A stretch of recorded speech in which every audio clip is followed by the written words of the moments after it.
Welcome. It's really exciting to have all of you guys here. I hope you are having a good day so far. Yeah. Good.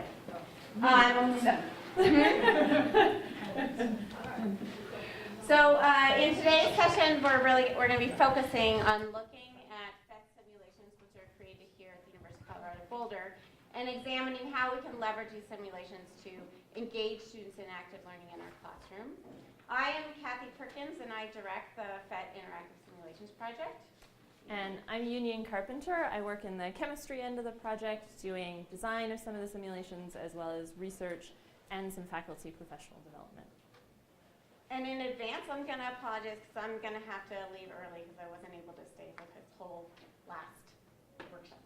But we planned around that, so it's okay. It's okay. We're really going to begin with kind of an interlude. So PhET is an open educational resource. How many people are familiar with the phrase OER? A couple. So open educational resource means that it's free. That's one of the things. But another thing that it means is that it's easy to remix, revise. It's fully open. You can use it however you want. And so PhET is an open educational resource, and we're funded by the PhET Foundation. And I was just at a grantee meeting, and there were organizations that were basically organizations of community colleges, supporting community colleges in bringing more OER into their classroom and reducing the cost of education for students. And I just wanted to briefly share with you all about that. So there are two handouts you'll find in that stack, so you don't really need to write these things down. One resource I found was the Community College Consortium for OER. There are no members in this organization that are in Colorado. So if you review it and you guys are interested in the kind of supports they provide, then you might inquire or contact me and I can put you in touch with the person who runs that. The second one is this open textbook library. So it has brought together all open textbooks, these are free textbooks to download. And there's some that are really high quality. So you can go there, you can search on your discipline, you can look at the textbooks that are available. There's an organization called OpenStax. Has anybody heard of OpenStax? So OpenStax is creating open educational textbooks that are of the quality, same quality, same review process as publishers. But they are all free to use, and you can rearrange the chapters, and basically you can provide these to your students so you can basically eliminate the cost of the textbook if you are happy with the textbooks.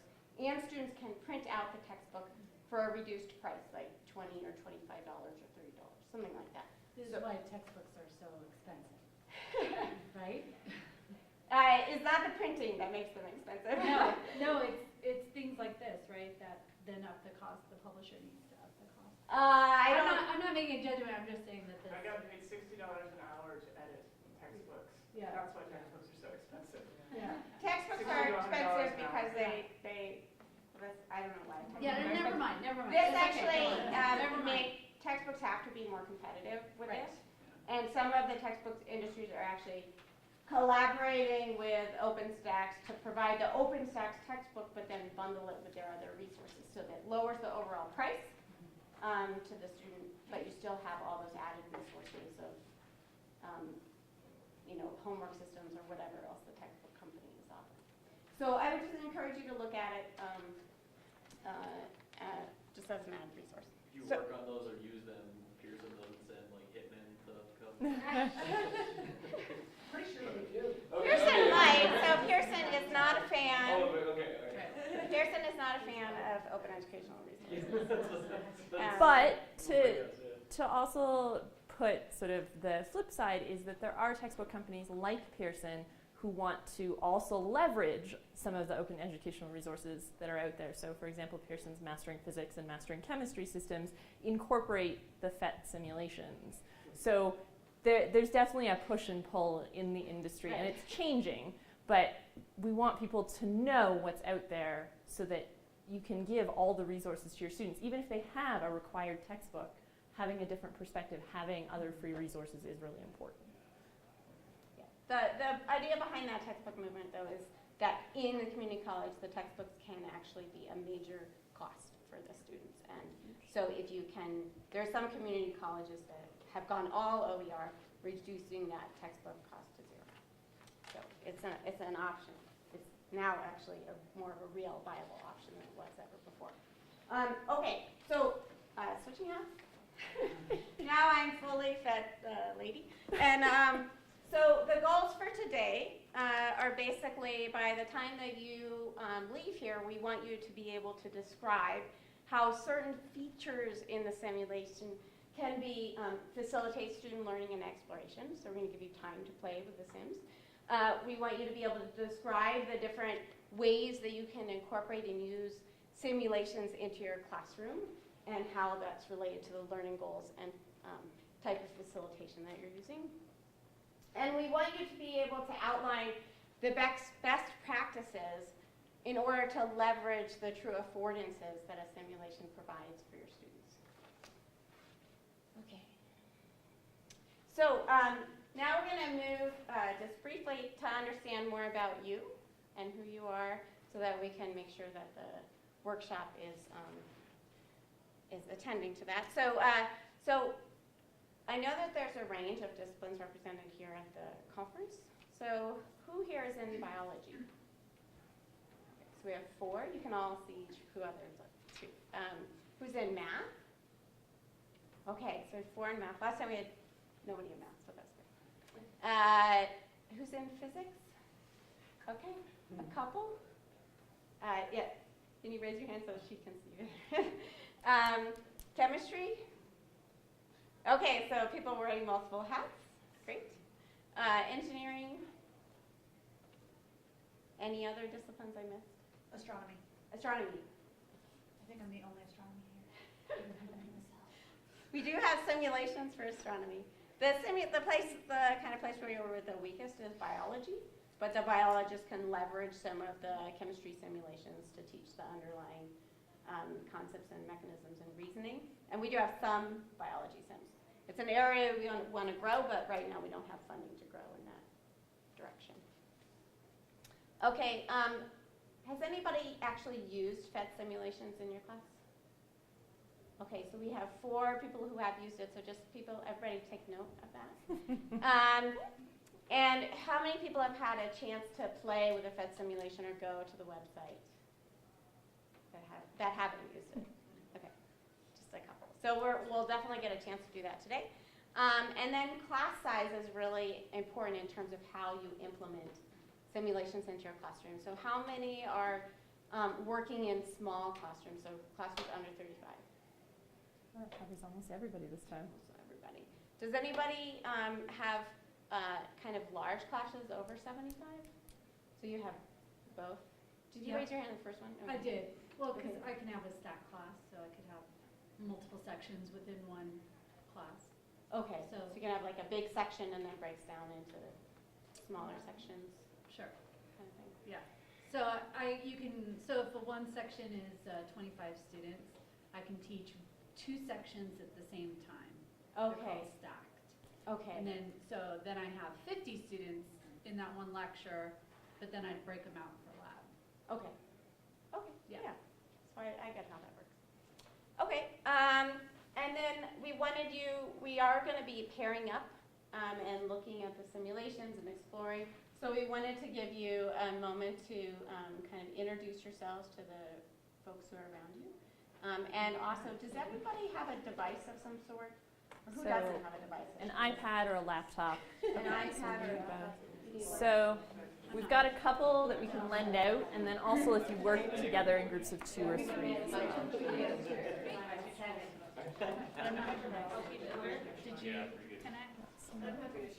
Excellent, and I think we've got one more migrating into your row. Okay, good. Okay, we're not actually exploring yet. We're just doing Intros. We're just doing brief intros. So once you've introduced yourself,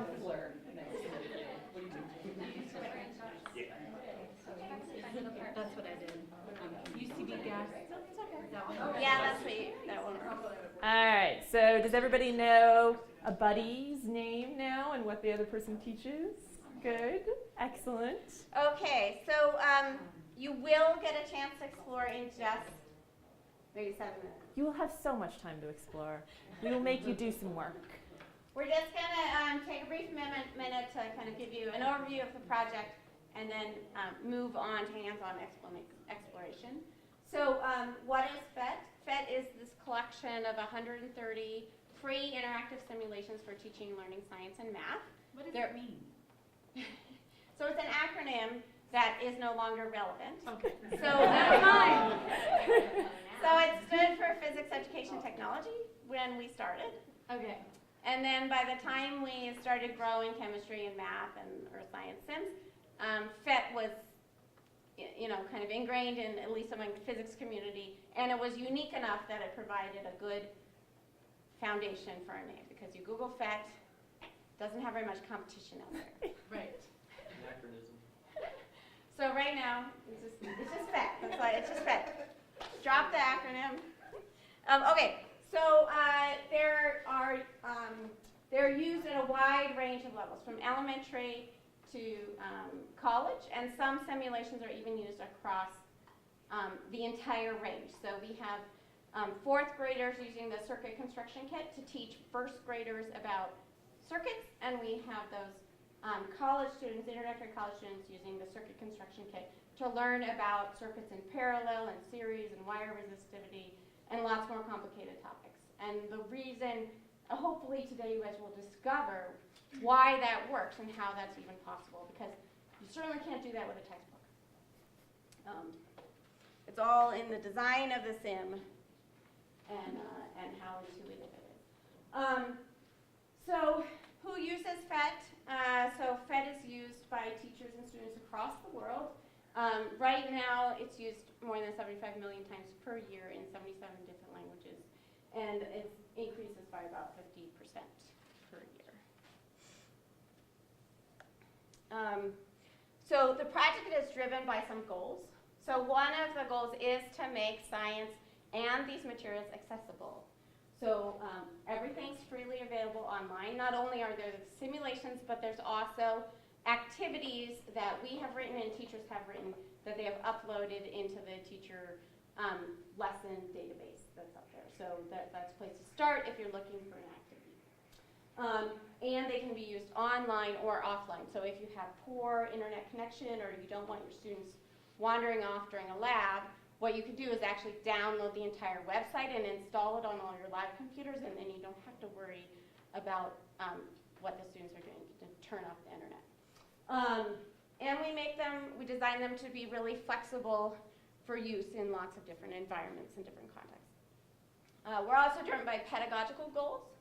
So we want the simulations to be able to engage students in scientific exploration and improve their conceptual understanding. We also want the simulations to be designed to allow students to take ownership over their learning experience. So to turn over, so the sim, but really them, become the source of knowledge. They're interacting with the sim, and they're extracting that knowledge out of the sim about how science works, engaging in this scientific practices, building those cause and effect relationships, and really discovering and being able to share that knowledge back out to their learning community. We also want the simulations to help students make connections between the science or math and their everyday life. So a lot of the simulations you'll see are designed in those real world contexts. And to view science as accessible and enjoyable. So, many of the students will have had a bad experience in science or math coming in, and we want to make these simulations so intuitive and so responsive and have the feedback that really allows them to feel like it's possible for them to understand.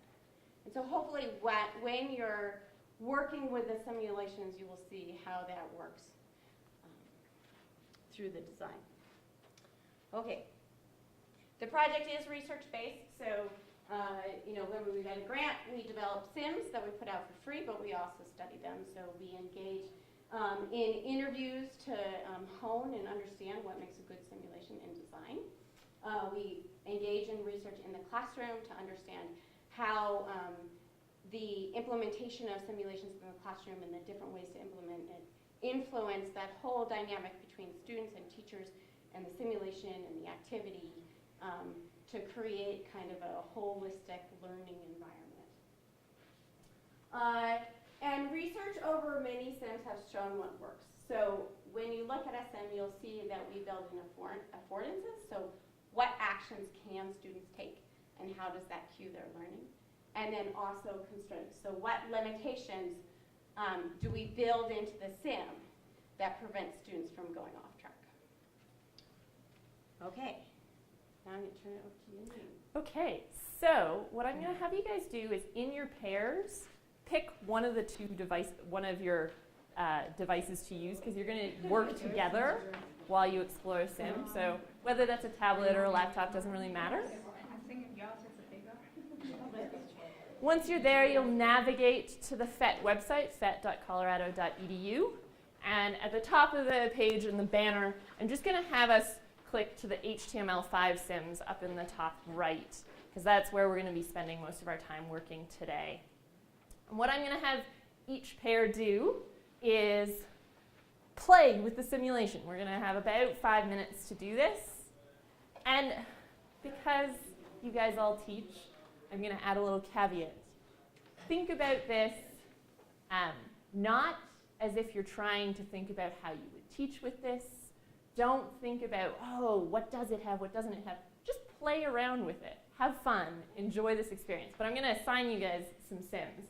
So I'm going to have, let's say, these two pairs over here open up Wave on a String and start playing around. I'm going to have, let's say, these two pairs open up Build an Atom. And then these two pairs over here, Color Vision.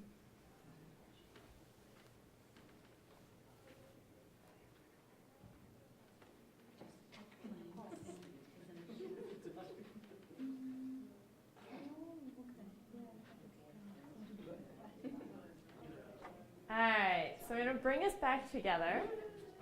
I sort of wandered around and saw some of the things you guys were doing, which is always really neat. There's always some variance.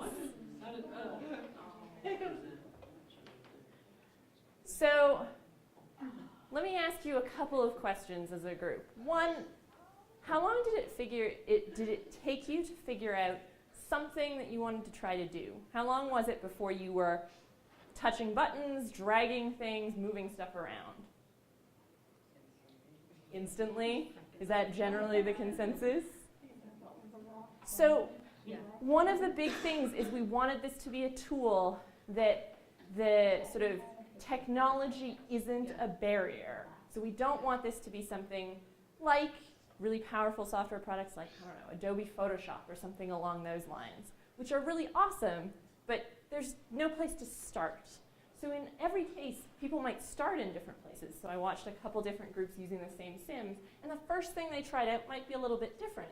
But it wasn't long before, for example, the Color Vision group, I'll pull that up for a second. So the Color Vision group had 2 screens in their simulation, and it wasn't long before everyone had turned on the light and started playing around with what they saw. Okay? The folks with Build an Atom, 3 different screens. And there were different things that folks were doing, including dragging and building atoms from all of the particles. But there's also a game that I saw these guys in the front started doing. And I was trying explicitly to pick things hopefully outside of your subject matter area. And I know that some of you guys are in pairs where one of you knew what was going on and one of you didn't. And in some cases, I may not have picked very well. But the fact is, it wasn't difficult to use the tool or to start picking up on things, doing actions that are productive towards those specific learning goals. So I saw the guys in the back using color vision, playing around with different colors of light, different filters, different views of what light looks like. The Build an Atom folks building different kinds of atoms and then trying to use the game to figure out, okay, do I know what element symbol that's going to be? For wave on a string, it's harder to follow. So wave on a string, as an observer, it's a bit harder to follow because the controls are much smaller. But I definitely saw all the groups move from this manual mode where there's a wrench and you have to actually move it, to seeing some of these oscillations and getting to pull out, for example, rulers and start to figure out things about the wavelength and the patterns that they're seeing. So what I really want to sort of start with is this idea that remember when you're thinking about giving an activity to your students that involves a simulation, keep this experience in mind about, well, how much instruction did I need to give you to get you started? Instead, focus on, well, what are the ideas you want to get at? And ask questions about that. And we'll talk a lot more about the kinds of prompts that get students involved in the kinds of things that we want to target. One of the big things that I'm going to highlight is that as we're designing simulations, there's a few features that we try to incorporate into all of the simulations that really we've learned through the design research that we've done are most effective at getting students involved, both in those building those concepts up, but also in those like motivation and engagement pieces that are making these things interesting for students. I'll just highlight a couple with our molecule polarity sim shown up here. So one of the big things is we want to show the invisible. As a chemist, this is really important to me because I can't have students actually look at molecules and atoms and subatomic particles. But even in other fields, you may want to display, for example, force vectors in physics, or actually overlay information on top of a graph in math. So relate several things that aren't necessarily directly implied in the universe around us. We always want the interface to be highly interactive, and what I mean by that is that there are lots of options of things to do. So this isn't the kind of thing where, like an animation where you come in, there's a setup and you press play, or there's exactly one variable you can manipulate. There were lots of options of things you could do, and especially when I watch folks working in partners, you'll often see one person go in one direction and then someone else will say, hey, let's try this other thing that we haven't explored yet. So we really want it to be this fun game-like environment. And in some of the games, or in some of the sims, like Build an Atom, there's an explicit game component with challenges that they can get right or wrong and get some feedback on, but not in all of them. So I already mentioned the intuitive interface. Took you no time to find bits and pieces. One of the really big ones is we talk a lot in our design process about implicit scaffolding. Because we're trying to build this kind of inquiry-based environment, because we're trying to encourage students to take ownership of their learning, we want it to be something that allows for lots of exploration possibilities, but isn't the whole universe in one go. Because the whole universe in one go, with every graph, chart, piece of data, everything, is scary.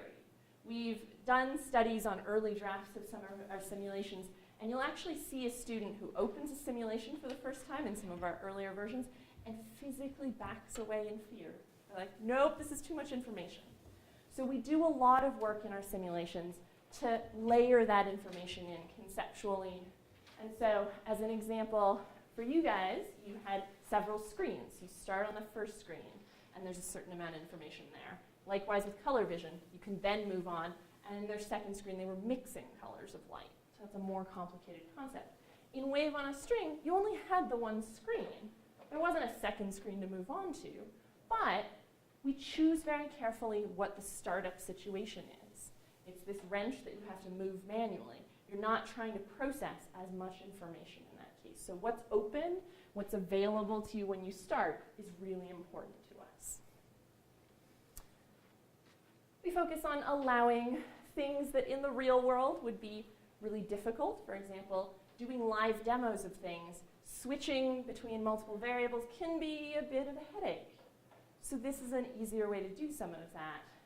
In addition, in some cases, we allow for impossible, non-real world actions. So in the molecule polarity simulation, students can actually move atoms A and C to change the shape of the molecule. That's not a thing you could do in real life, but it allows them to conceptualize, well, what would changing the shape mean for this concept?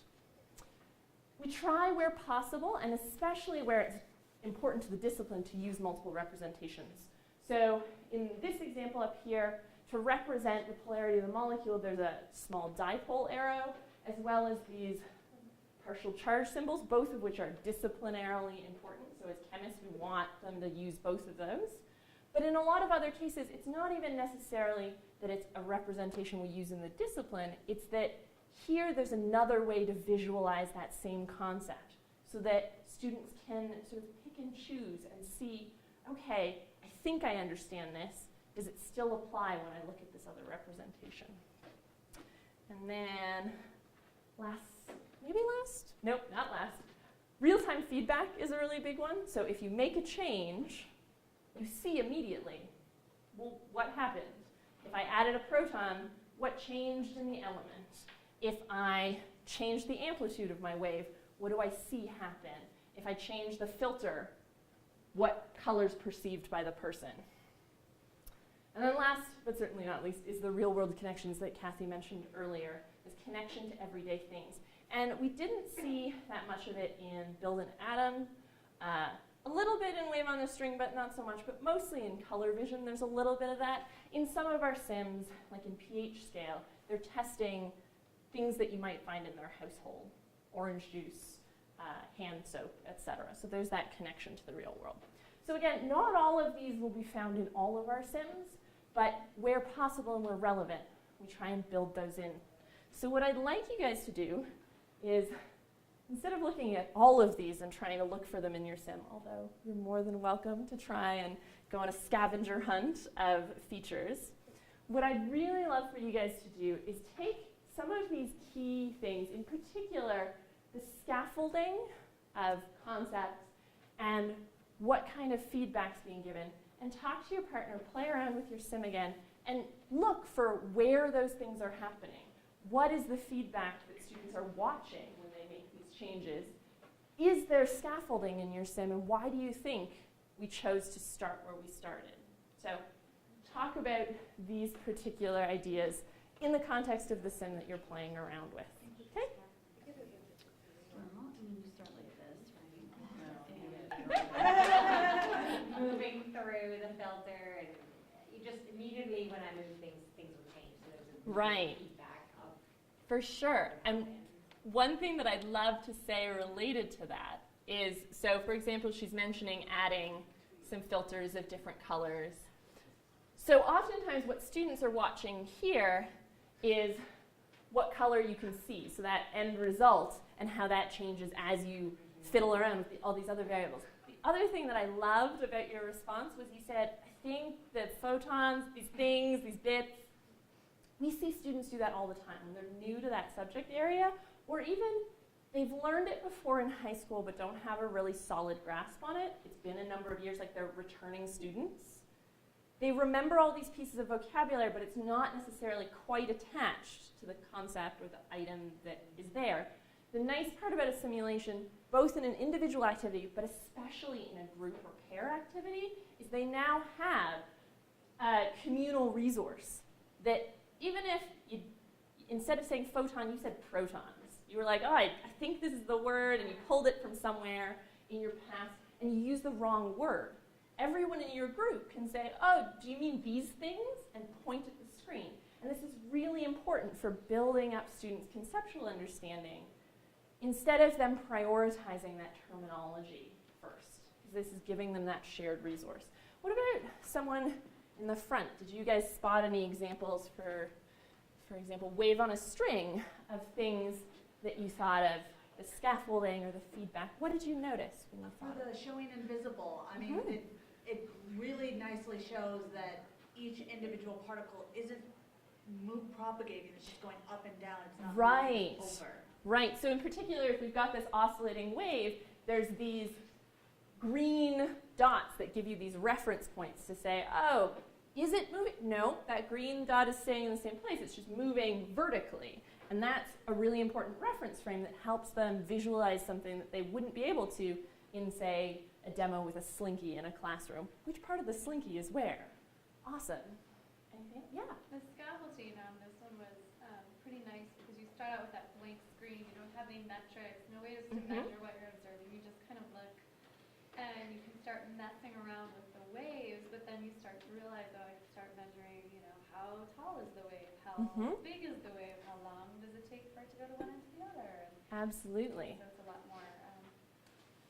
It's nice because it starts on the very basic level. What is a wave? And then it For sure, for sure. And certainly, depending on your students, you might find that some of them want to skip some of the basics. But the nice part is, especially in that open exploration time, that's an opportunity for them to orient themselves to like, what can I manipulate, what can I control? And then you can jump them in and say, okay, now we're going to talk more quantitatively.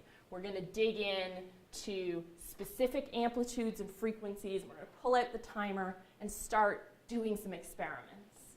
So it doesn't mean that because we start out with really basic scaffolding that you have to spend a lot of time there, because that might not be where your students are at.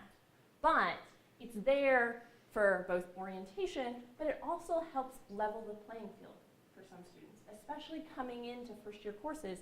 There can be a wide range of where folks are at. Okay. So do you have lesson plans, or is this only the Sims? I'm wondering. So we build primarily the simulations. We do also produce either ourselves or in conjunction with faculty partners activities. So in some cases for chemistry, for example, at some point we created a document that aligned all of the Sims to the General Chemistry 1 curriculum. But there's also, I'll show you on the website in a moment, places where both ourselves as well as other faculty and K-12 teachers have uploaded sample lesson plans, sample clicker questions, sample quiz questions, things like that. So you certainly don't have to create everything yourself, but sometimes what you'll find is that there isn't anything that meets your particular goals, but you can pull bits and pieces from other folks' activities to get you started. One that I wanted to point out in particular, I always forget to mention this, is the folks over here doing Build an Atom. You had the screens that sort of scaffolded you from one thing to another. But in addition to that, what menus are open or closed when you start? In the same way that Wave on a String didn't have the rulers and the timer and every tool available to them at the beginning, it focuses students on, okay, there isn't too much to take in. Let me start playing around with this. And then they'll open menus and other tools on their own. So that's a lot about the simulation. It's this nice little piece of the pie. But no sim exists in isolation. As you were asking, what about lesson plans? How does this fit into my curriculum? So it is never going to be the case that you say, go play with this sim. Okay, we're done with that topic. Let's move on. You're always going to have other pieces in your teaching. So part of that is going to be you explicitly facilitating, whether that's, say, you have a class discussion and you're soliciting ideas from your students and getting them to work together. You might also have, sort of the third piece of that puzzle, specific student tasks or activities. So you might give them a handout and say, okay, work in groups, work through this, do this homework, and then come to class and we'll talk about it. We'll have a pre-lab, that's the sim-based activity, and then we'll come in and do a lab there. So there's lots of ways of integrating, but what I really want to emphasize in sort of the latter half of this presentation is that those pieces can either build the sim up to be even more than it is, like to get at deeper learning goals, or those three pieces can fight against each other. And you can actually end up with situations where you've played around with a sim and you think this is great, students are going to love this, and then you put an activity in front of them and they push the sim away because you're asking different things of them from those pieces. So we're going to talk a lot in this next little bit about how to make those pieces work together and how to make the most of the tool that you have. Since if you're going to use it, you might as well use it for all it's worth. So you guys are mostly teaching in smaller classes, although we do have the stacked, I believe you said, sections. But regardless of your class size, we designed our sims to fit different instructional modes, different classroom contexts. So you might pull it up on your computer, project a slide, and do it as a demonstration. Here, let's predict what happens when I change this. You might put it in front of students. every student has a device in the computer lab and they're working together on activity. Or you might have sort of in-class polling questions. So I don't know how many of you went to the peer discussion and clickers talk. These are really well paired with that sort of polling and that sort of peer discussion and peer instruction. What I really want to emphasize there is that it's not you can only do entirely instructor-led or only do entirely student activities. And it's not even that in one activity it has to be entirely students hands-on. It can be anywhere on this spectrum, but I just want to give you a sense that the instructor-led is the things like those class discussions, a lecture demo, things like that, whereas the student-led really spans a pretty broad range. You could have an in-class activity where students are working on this. You could have a tutorial activity. It could be paired with a lab, or it could be sent home as homework. So there's a lot of opportunities for places to put that. And it could be at a variety of points in your instruction. We're big fans of suggesting that it's at the front end before you've explicitly taught them about that topic, but that's not necessarily going to work for you. So we like to be open and flexible to what works for folks. When you are thinking, okay, I've got a sim, it tackles a concept that I want to cover, great. How do I go about designing an activity? Let's say there wasn't one on the website that tackles the goals that you wanted. I really want you guys to think about these two big questions, and I'll try and remember to come back to them as I talk more and get you guys to discuss. But the big sort of number one thing is, what do my students think they're supposed to be doing right now? Because oftentimes what we want them to be doing and what they think the task is might be a little bit different. And we'll talk about a couple examples of that. And then in particular, coming back to this idea, are you getting the most out of the simulation? Are you leveraging those design features that I talked about, the scaffolding, the real-time feedback? Are you using those in order to get at student learning, whether that's conceptual learning or practices like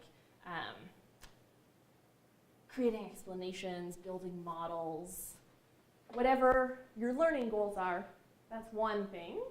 And the other is you do also want to leverage the sim just to increase that motivation piece.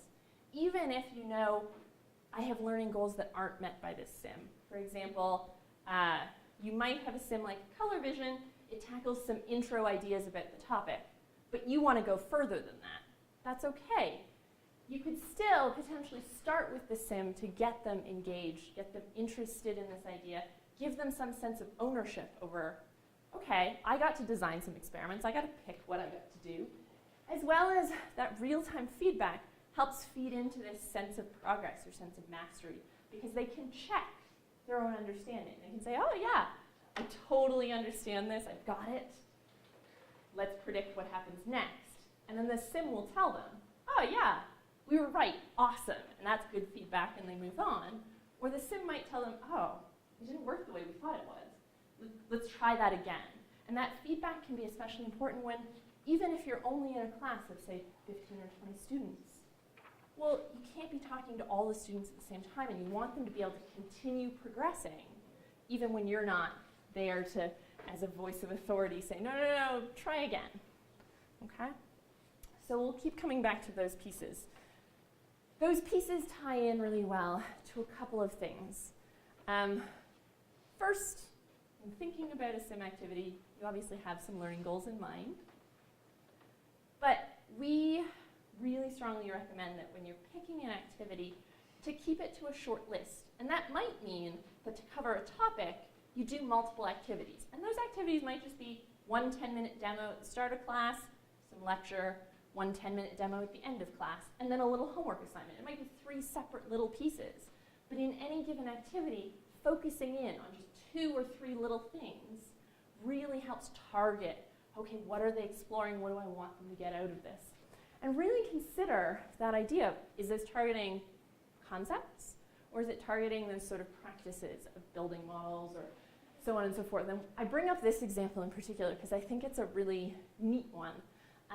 We have this pendulum lab simulation. you can take weights on various lengths of string and measure various features of them and compare them. And so a lot of physics instructors use this explicitly to teach about this kind of motion, about these equations that are related to this particular type of motion, and then they extend from that into some calculations and so on and so forth. But we've also worked with a chemistry faculty member, incidentally at a community college, now that I think about it, and he uses this as a start of semester activity to talk about control of variables before students are coming in and doing any sort of labs. So he doesn't really care if they come out and remember that it's the height that matters, or the length of the string, or the weight. He doesn't want those equations as his learning goal. He wants, oh, if I want to understand what's affecting this, I can't just manipulate everything at the same time. How do I design an experiment? And then he plays off of that into them designing and testing things along the way. So just think about, it's not always the learning goal that's topical that can be what you're going to go for. Okay, framing. So coming back to that question of what do students think they're supposed to be doing, that often has a lot to do with how you set them up for the activity. Whether there is one right answer, whether there is one comparison case that will get them the answer, or there's a lot of things that they could explore, really tells them how useful is this tool for me. So in an instructor-led context, so where you're hands-on with the sim doing some sort of demo, we really suggest giving them a bit of an orientation. Even if you're showing it up on the screen, they're not the ones playing with it and figuring out, oh, can I add protons? Can I wiggle the wrench? They don't know what's controllable and what isn't. You figure that out in part by playing around with that simulation. So giving them an orientation to what can we change gives them an opportunity to say, oh, I have a question. What happens if I add more water? So giving them that freedom. The other thing is, if they're going to be hands-on with the simulation, we really strongly suggest to take a couple minutes at the start of that activity before you even give them handouts that say, here's what you're going to do. Give them that 5 minutes to just explore the sim on their own or in groups, much like I did with you guys at the beginning. This really, we've seen in classroom studies as well as in individual interviews that this really increases their sense of ownership. This is a thing that I'm doing. I get to choose what happens. And it really changes how they're oriented towards what you ask them to do next. When you give them this chance to explore, what tends to happen is the next question you ask them, they say, okay, I'm going to try and figure out what the explanation is for this thing. When you don't allow for that open exploration time, students get really focused on, well, what's the answer? I need to figure out what goes in this blank. So that really is a really positive thing. But a lot of instructors say to me, I only have so many minutes in class, I've got a lot to cover, so, it's great that this orients them, but doesn't that feel like a waste of time in terms of their learning? Or they'll say, yeah, it's great for exploring stuff, and when we really want to dig down into concepts and getting them to check their knowledge, they're not going to get anything out of just the sim. And so, just to push back against that a little, I'd like to show you guys a video. Meanwhile, my wave on a string is still going in the background, still going strong. All right, so this is, oh, and I'm about to run out of power. Pardon me while I just plug myself in up here.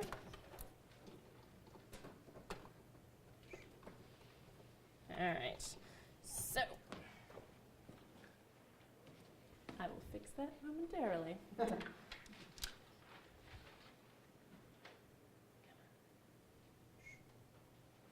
I've totally unplugged or turned off something that really needs to be on. It's that there's a very large adapter at the very end that covers the power button and the power bar. A very genius, non-intuitive design. All right, so this video, again, that molecule polarity sim that I showed earlier. The context for this little, 30-second clip It's a pair of students who are working together. This is a general chemistry class, sort of a mid-sized university. And this is the students' first exposure to this topic. So they haven't had any lecture on it, they haven't had any textbook readings, they haven't had any homework that's related to the topic. They've covered sort of preceding material on molecule shapes and things like that, but never this content. And at the start of the class, they all opened up their computers, were told to open the simulation, and were told, play around for a bit. They didn't have any handouts, no other instructions. And this is about 4 minutes into what ended up being about 8 minutes of free exploration time for this pair. Now, we're going to see. Oh, look at that. And a very slight. Hold on. I want this to go away. Look at that. There we go. And a very slight puncture. Very slight puncture. Listen, Is this one positive or is it negative? it's super positive. Because if it was positive, It's that's negative. negative. Because I was like, then why would it be if the positive Because would flip it? fine. Do what you want. No, I'm just. Yeah. If it was positive, then it wouldn't have been pointing towards the positive. Okay, so before I ramble about this, what did you guys think? Absolutely any comments? What did you notice? What did you see? What did you hear? They figured out how to check it. They figured out how to check it. And that's a big thing. That one of the individuals in the group was really confident at first. Oh yeah, no, this is really wait. And then he actually tests it with the simulation. He's like, no, wait, it's the other thing. I was wrong. And that's really positive because oftentimes in class interactions, whether it's a group or an individual, a student will make a decision or develop a conception about something and say, yes, I know what's going on and have a lot of confidence in that. And then they'll just keep going and they'll carry that through. And this is an opportunity for them to, without any direction, say, I have a way of making sure that I'm right. Anything else you guys noticed? It's okay if there's nothing else. The girl figured out how to detect what was negative without looking for the symbol. Right, so that's one of the other things about this case in particular, is this idea that they were using different representations to think about this one idea. So one of them was focused on whether those electronegativities were different. One of them was focused on, okay, well, I've got this electric field. I know there's some behavior that should be associated with that, and is constructing these fairly sophisticated explanations of, well, if that was a true statement, then we would have had to see this behavior in the sim, and we don't see that, so you must be wrong. And that's really fantastic reasoning for the fact that not only there's no prompts for them to engage in that kind of reasoning, but we haven't taught them any of the content yet. So I just want to highlight that that open exploration can get students not necessarily to all of your learning goals and not necessarily solidify them in the way that an assignment where they have to sum up some of these conclusions is, but it can get them on that right path where they're engaged in that kind of thinking so that when you present them with a table that says, okay, tell me about some of these things, is this always true, give me a model, they're already kind of set up to be thinking about these kinds of things. So that is that little highlight. And so now with that, I want to talk about what you do after they've had a little chance to explore. And you're like, okay, let's dig in. What are we going to do next? And so what I'm going to have you guys do is you're going to pull up on your device the pH scale simulation, which will be on that same main page. And I'm going to have you guys pull out from your little packet of handouts the yellow handout, which says Workshop Sample Activity A, and the green, which is Workshop Sample Activity B. And as a pair, take a chance to skim through and play with the simulation as if you were a student who was doing that activity. And each of these, consider them as separate activities. So one class got the yellow activity, and a different class was given the green activity. And see what happens.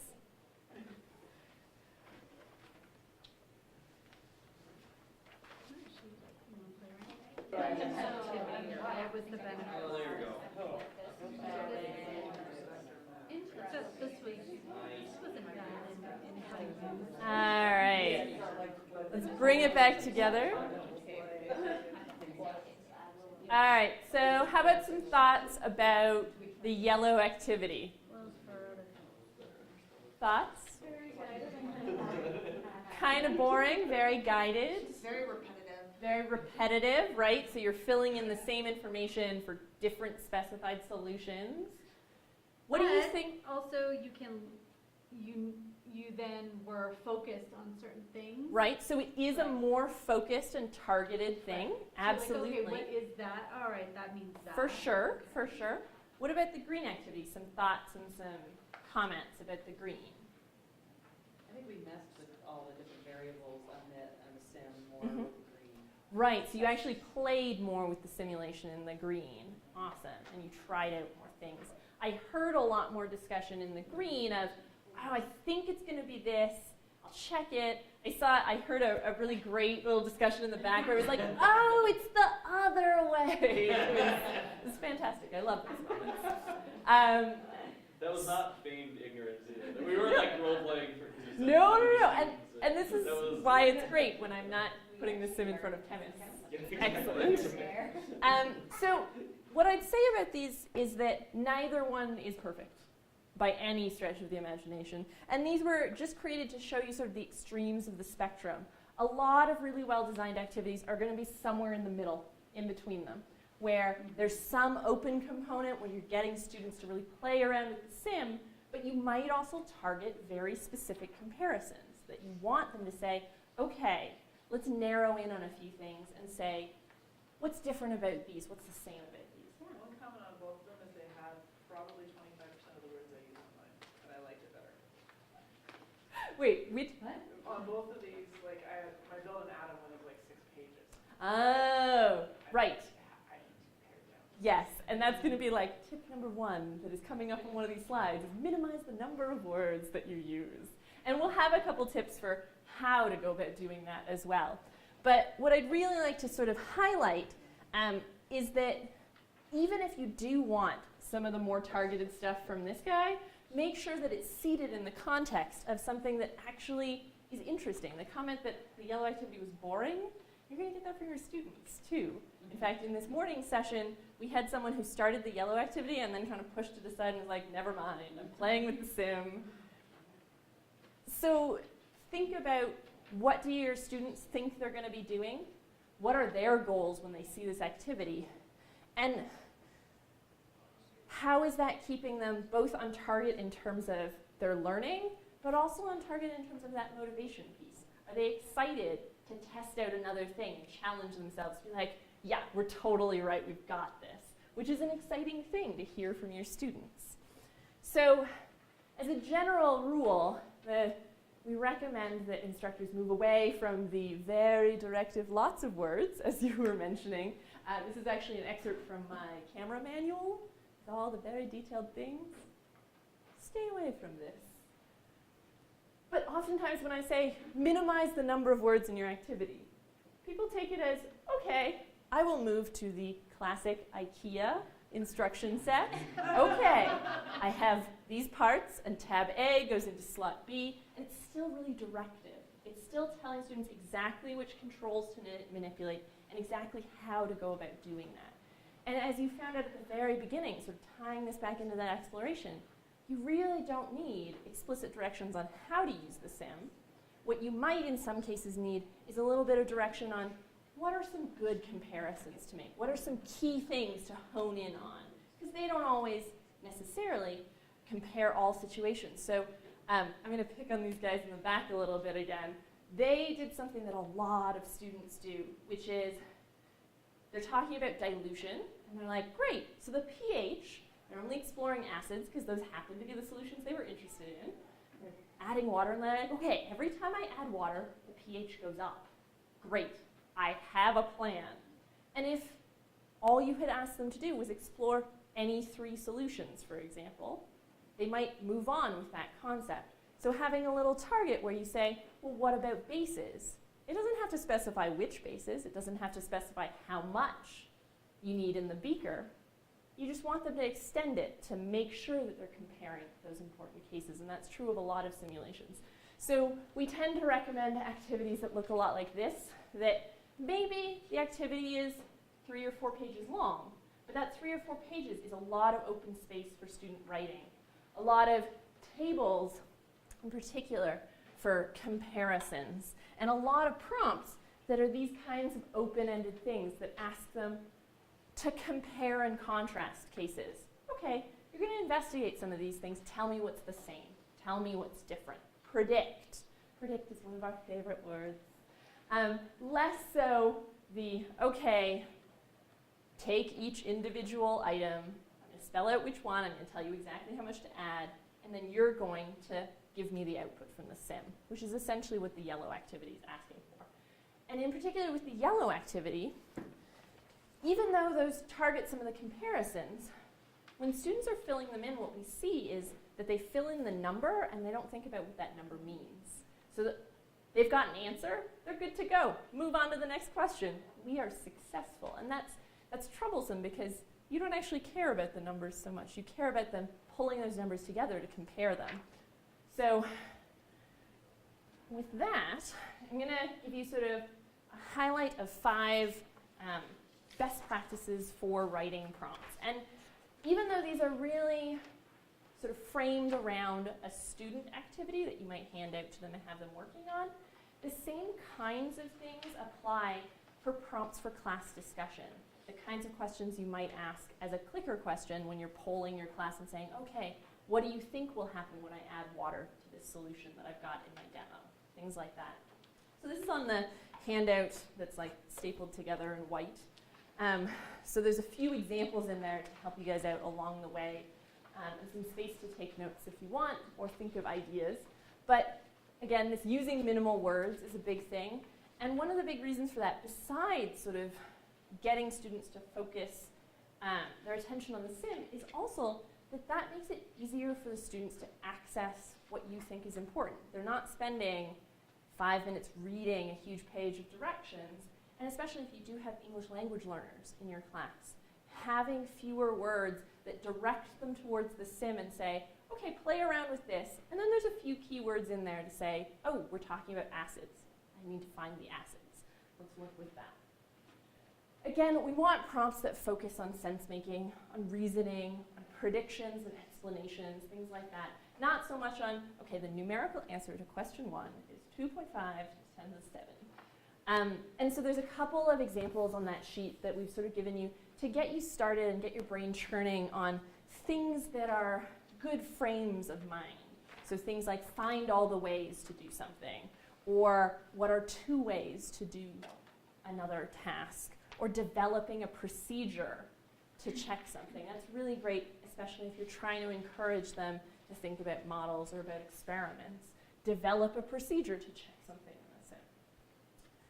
Number 3, oddly enough, crops up in a lot of first drafts of activities, both in ones that we work with faculty to develop for their classroom and in ones that we do ourselves. Largely because if you've been teaching a course for a while, you have examples in your back pocket that you always want to use. You're like, I have this great contrasting case between these 2 functions or between these 2 kinds of motion. I'll use that. Think about, is that something that they can do in the simulation? Can they graph those functions in the simulation? Can they test out those pHs or those substances? If they can't, what tends to happen, especially if outside of sim things are early on in an activity or early on in a discussion, students tend to say, oh, we're not actually talking about the sim. It's not a useful tool. I can't use it to check my answers. And so they're not getting the feedback from the sim. They're not treating the sim as part of their learning process. So really, especially early on, it's not to say that you want to never extend beyond the sim, because in a lot of cases, you might say the sim is a great starting point, but I also want them to try out heavier elements. I also want to try them on functions that aren't graphed in this particular simulation. I want them to extend beyond that. That's great. But think of scaffolding that into the later part of the activity where they've already had a chance to get some feedback from the simulation when they're really building those early ideas. The 4th one, getting students to reason with both words and some sort of diagrams. I know the mathematicians tend to do this very readily, better than most of the rest of us do. But explicitly asking them to both draw and explain in words is both getting at different representations and different ways of learning, but it's also leveraging the sim more, because they can talk about, okay, well, I saw this in the picture and I don't quite know how to explain what's going on, but I know in my head that when I see more of these red dots, I'm looking at something that's more acidic. So in this representation, and then you can start a class discussion that's like, what do you think the red dots represent? You've drawn me this picture, tell me about the picture. And you can go back and forth between the two. And then this last one, number 5, is that checking in with students, making sure that they haven't skipped all the bases, but that they're looking at the bigger picture. And so asking in particular prediction type questions. So if you're in a class and you're covering a topic, moving through and then saying, all right, well, what if we flipped this around and I made this the heavier one and this the lighter one? Giving them predict and test questions through an activity or through a sim gives them a chance to check their own understanding and potentially use the sim to say, I think I've got this. Let me see if the sim confirms my answer. And what's nice about the sim as well is they get this sense that instead of, okay, you're my instructor, you're the authority on this topic, you're going to give me the answer when I need it, okay, but I can figure this out. I have a thing that I can watch and I can check and I can change it and find out, oh yeah, that does spin around when I do that. So it moves them again into that sense of ownership, that they can discover what's right and wrong. They don't need to be told what's right or wrong. Okay? And then the last one that I'll sort of say that goes along with all of those is one of my favorite things in any activity ever is the table. I love them dearly. And in that handout, we've got a couple of examples that I think, especially if you're new to using them as a way of comparing, particularly drawing from that some ways that you can use that to do comparisons in Sims. So we've got a couple of things that tables that cue cause and effect relationships, or tables that look at categorizing different items. Which sim is that first one from? The first one is from our natural selection sim, is the name of it? Yeah. There are bunnies, and you get to change their features and then add wolves or different environmental factors. Yeah. It's, you'll never look at bunnies the same way again. So what I'd say as well is tables aren't just useful in a student activity where they're filling in these blanks and doing comparisons. We've also seen instructors really successfully use them in a lecture environment where they say, okay, everybody's got their computer or their device with them. We're now together going to summarize all of this information about molecule shapes. We're going to work together to build a comparison between these cases. And that allows you to have them suggest a bunch of cases so that they get to say, oh, the most interesting one to me, can we put up the example where there were 5 bonds? That was really cool. It looked like this. And then you can say, oh, I think we missed one example. So in case they haven't covered all of that, you've got in your head what that table should sort of look like at the end. So with all of that, I will just point out that in addition to the sort of 2-pager that has sort of a summary of some good best practices, there's also 2, the blue and the pink handout, which have a few prompts on them. One of them is comparing 2 different tables and getting you to think about, well, if I densely pack my table with text, how much text do I need to get them to do the comparison that I want them to? What are they focused on if I set up a table this way? So there's a nice comparison there that you can take away.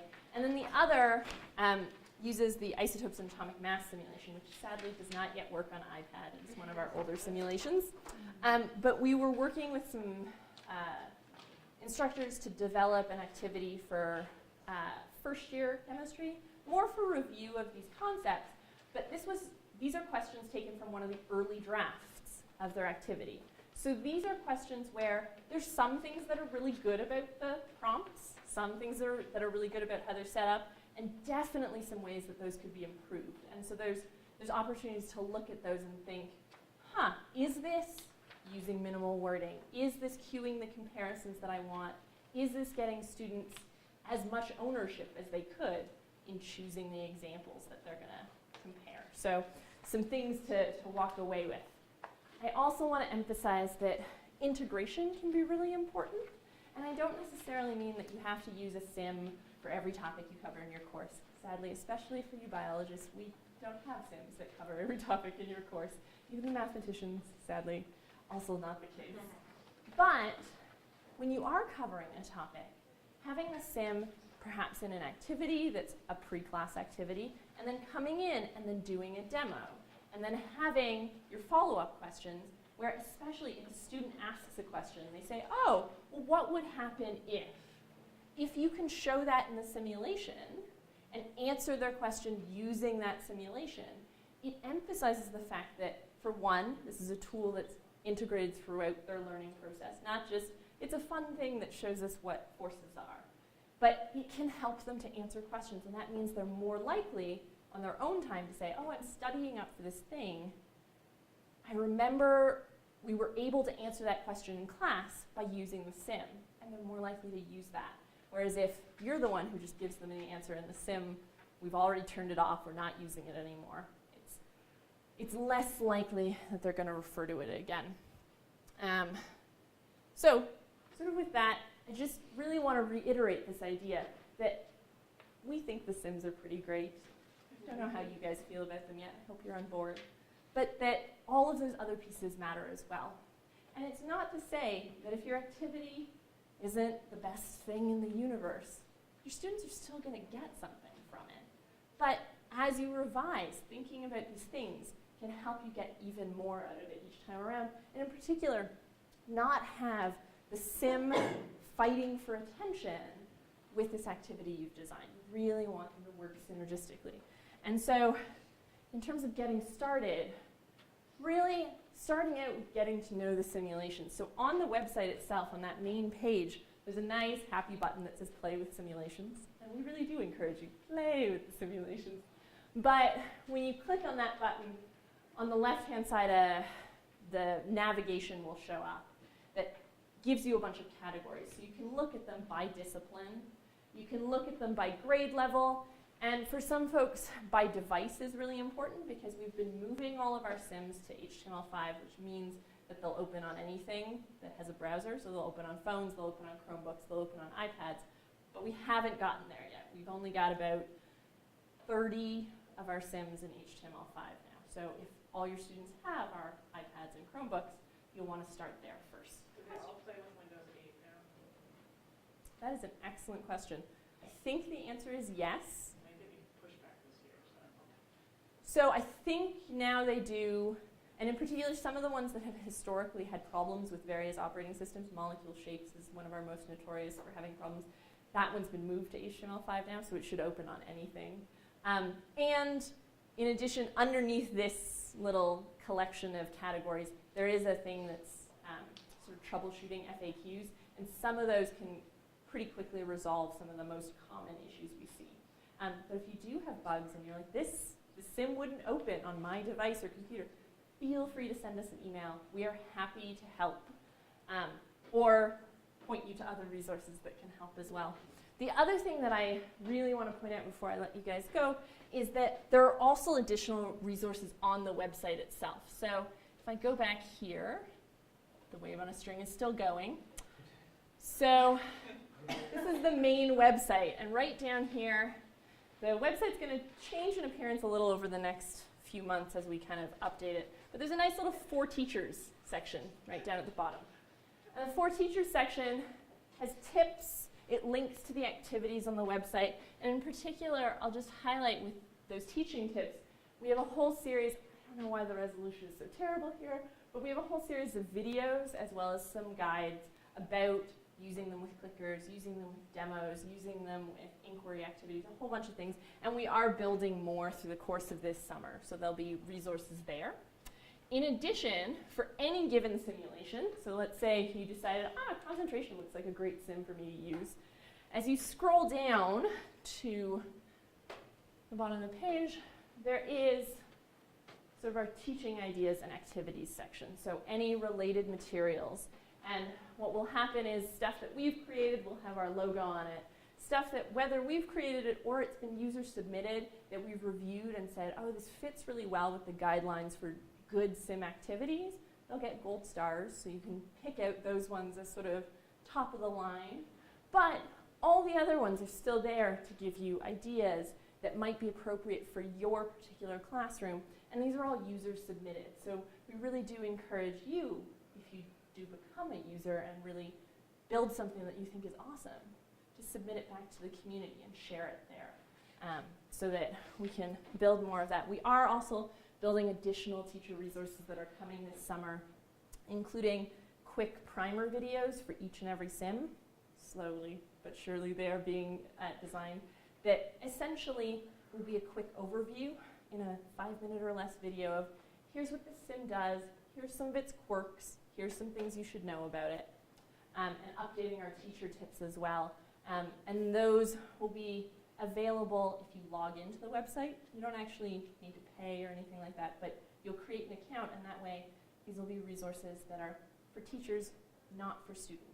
And explicitly, particularly for these videos, we know that a guided video is going to interfere with the student's chance to explore and take ownership and do all these wonderful things that we've talked about today. So we really wanted them to put them behind a little login so that teachers can access them and get a quick overview, but that's not where students are headed. And that sort of covers all of the resources I have for you today. I will throw up this lovely acknowledgement slide of the fantastic team of folks that I work with, busily chugging away on designing the sim up there, and the folks who fund us. But really, I'd love if you have any questions. I'm happy to take any questions until we get kicked out of the room. One thing we fight with, we have a lecture lab split, so instead of having a lecture class and a lab class, we have 6 hours a week, where we do them both together. Oh, I see. We're In required to sequence. spend a certain number of hours in lab. Yes. Has there ever been a call on how using these simulations, does that qualify as a lab? Is there a line of the things you look for? So it'll depend a lot on what your department or whoever's looking at that, what their guidelines are. But if you are trying to give them the argument that like this could be part of the lab hours, for example, some of the activities on the website are actually lab activities where the students have explicitly been in a lab environment and they'll do some work on the simulation and then they'll go and do some benchtop chemistry or they'll do some measurements with some physical stuff. And so there are lab activities that sort of combine the two. So if you were trying to make an argument that this isn't just a lecture component, some of those materials could help you make that argument for sure. Yeah. So who are the folks actually programming this? Like who? So I can point to most of them in this photo. So Essentially, students here, or? no, we have a team of developers. They're probably the core of the group. So in our staff, I guess, there's Kathy, who you met earlier, who directs the project. And then there's folks who are primarily focused on the research end of things. There's a team of developers. Currently we have about 4 full-time developers who are really, really fantastic. And then we also do outsource a little bit of, now that we're doing the redesign, we get a little bit of help from outside coders to just port the code over so that we can do the tweaks and test it in interviews and do all the things that we know how to do. We get a little bit of help up front. We've also started hiring interns, essentially, so that we're feeding into that training and they get mentored by one of our senior developers. So that's that portion. We also have folks who have a background in, for example, K-12 education, who've come in to do some of the design work, so not the coding, but the layout, what features, what learning goals do we have for these sims, as well as do a lot of these professional development materials, workshops, things like that. Am I missing anyone else? We got a large... So like people, like who comes up with the ideas? Like how, like Can it we doesn't input? matter. Can Yes. we give you input? So- I really want to see this. So the answer is yes. The question, the sad part is the when we will get to it. So we are always happy to hear from the community. So on the bottom of this sort of very advertisement-looking thing that's in your folders, there's a nice little email address. It's also on the website, just the phethelp@colorado.edu or at gmail.com. And everything sort of funnels through there. So whether that's bugs that you've found, whether that's, sometimes we just get really friendly emails from teachers that are like, this went great, thanks. And we love those emails. We adore those emails. But also we have an ongoing list of suggestions from users, from people in the education community who say, yeah, these are really great, but this topic area is missing, or this extension to that topic area is missing. And so we do have a large list, but you are more than welcome to add to it, or alternately, if it's been suggested before, we'll add another little vote on there. Currently, our big push right now is mostly redesign and pushing all of our old Sims into HTML5, because they're really not, the old Java ones, Java constantly updates and breaks. It's also not as usable on as many platforms, and accessibility is really important to us. So a lot of our development work is going towards that. That doesn't mean that some of those won't look dramatically different from the earlier Sims. So some of them will end up being split into multiple Sims or multiple screens that may tackle some of those learning goals that are missing. In terms of new Sims, one of our biggest pushes right now that we have some grant money for is in mostly middle school and high school mathematics. So we're going to be pushing some new content out there. And recently, sort of in the past couple of days, we just released a sim on least squares regression, which we think will span a lot of disciplines because it is something that a lot of people will need to use in their other analyses and know their students don't have a hand at. So hope that answers the question. Yeah. Anyway, thank you guys so much for coming. Thank you. You should grab some coffee and some water.